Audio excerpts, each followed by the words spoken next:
2025年係天主教會嘅禧年，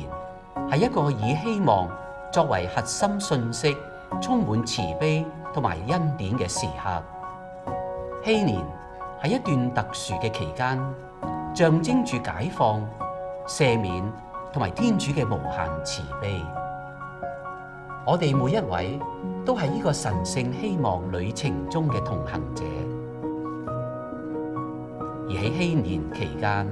澳門天主教文化協會特別推出呢條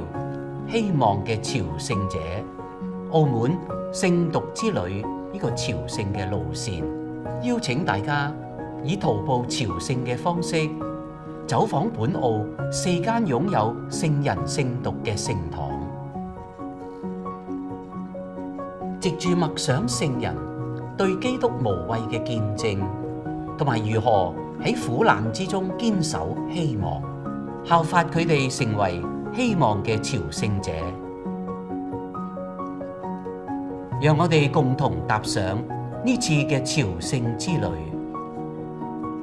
以言以行嚟活出信仰嘅喜樂，嚟迎接禧年嘅恩典。